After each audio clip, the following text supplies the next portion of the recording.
Hello there, fellow summoners. Mad Dog HT here, and we're going back into this week's side event, Journey to the Savage Land Mountain. And we have Hulk as our striker, and he gives a weakness to the defender when you launch it, which for this quest and the boss can be useful. It's got weak in the knees. You get a permanent weakness passive unless they're suffering from a non-damaging debuff. So we just got this purple compass in the mail from Kabam. So let's go on this path first. I'm going to bring in She-Hulk. I've been really enjoying She-Hulk. I took her to rank 3.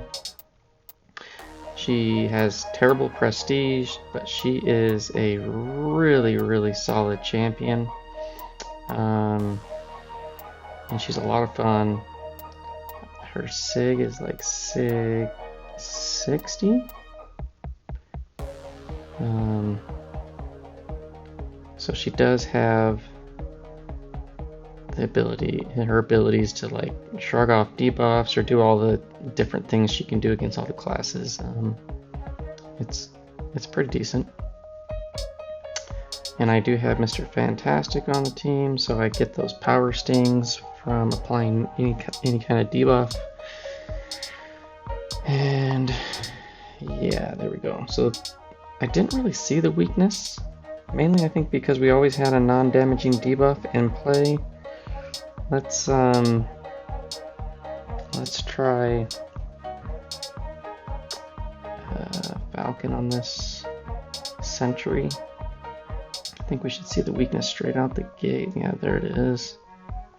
I wonder if the locked on, no, the locked on does not prevent it from coming back up. Alright, so we're going to end with a light combo into the striker. So we got that weakness on him, and that prevents the passive weakness from getting on us. And there we go. Yeah, She-Hulk's nice because she's got those debuffs on her heavy. Here we go.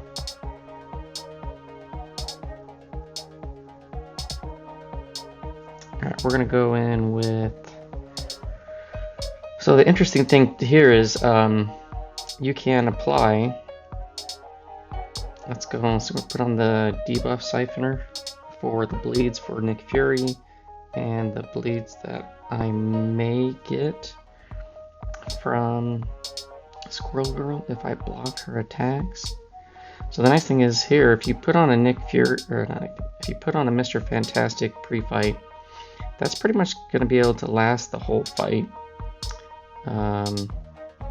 And you won't ever get the weakness on it, so long as you keep refreshing it, which I will try to do. Yeah, see, there's one of her blades. Alright, we need her to throw so we can refresh. And that took way too long, that's unfortunate. So now we're going to get that weakness on us pretty much the rest of the fight, except while under the stun. Probably should have just kept her to her special one to keep that up, but that's alright. She's going to go down here in just a second.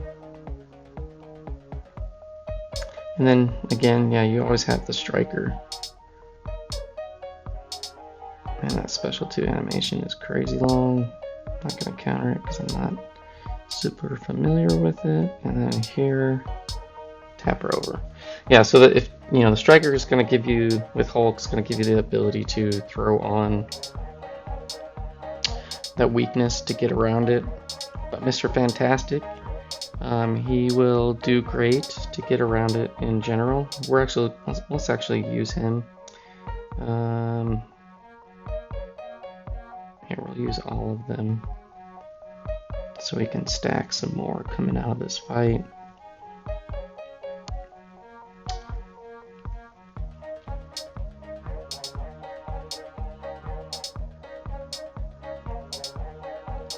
And the striker mechanic, I don't know, I've said this in a few other videos, and I don't think I actually even posted anything from week 2, which I recorded the gameplay, but I never got around to posting it. Maybe I'll do that sometime this week, even though it's gonna be late.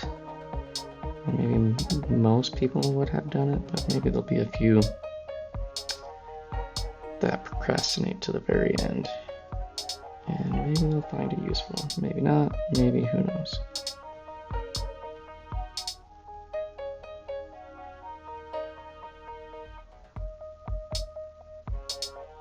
And there we go. Yeah, so Mr. Fantastic is pretty nice because you can pretty much keep those debuffs on, non-damaging ones, so you don't get the weakness on you. You can apply them to somebody else. Come on, chest, there we go. Alright, I didn't bring a shock immune or anything like that, but here I'm going to go and I'm going to apply the debuff siphoner again. And I'll use Kingpin because he can shrug off some of the shocks that and the armor breaks that might get applied to me, and it can hit pretty hard. And I think just so long as I can keep knocking this guy down and not taking hits to the face, should be alright.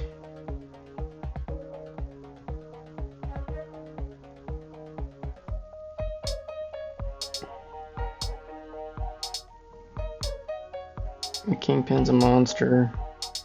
Love that he can regen from willpower.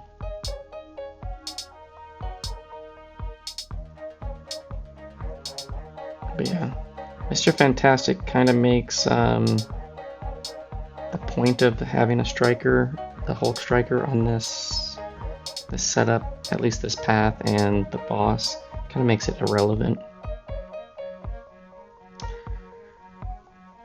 But, you know, the striker would be pretty cool. So there's a couple, like I think there's a map 7 path. I can't remember what it's called, but you need a weakness to be able to do damage. You know, if they introduce strikers into there, the Hulk one would be pretty nice. Let's see.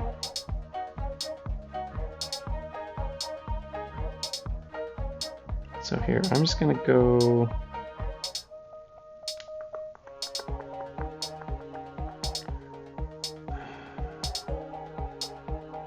I'm gonna put on these. Actually, I'll just put all of them on. I do have max despair, so I can get some reversed healing. I'm gonna go with Fury, get the knockdowns, be able to take off this Taunters expertise because they're debuffs, the stifle debuffs. It's got Matador, yeah, and Nick Fury's just great against Spider-Ham to begin with.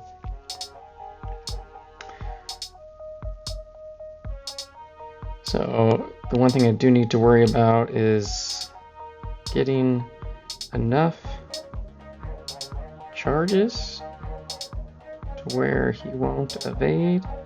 And when you have a bar of power, he will start to build up his big charge things. So that's the spider nonsense or whatever it's called. So there's the taunt. We're gonna throw it. I think it's gonna come off on the knockdown. Yeah. I let all those Mr. Fantastic debuffs expire. That's unfortunate.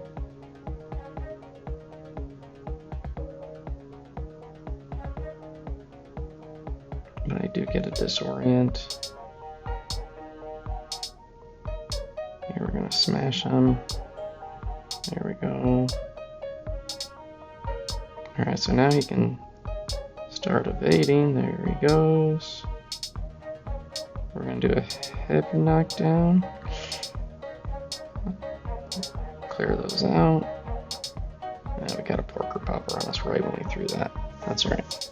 Nick Fury does the job. I got a rank 5. I have a rank 2 Nick Fury unawakened, but I'm still waiting for him to get woken up from his deep sleep. But there we go. We got that path down. A decent chunk of T5 fragments. Hopefully this gives you a few ideas of what you can do. And thanks for watching, and I'll see you in the next one. Peace.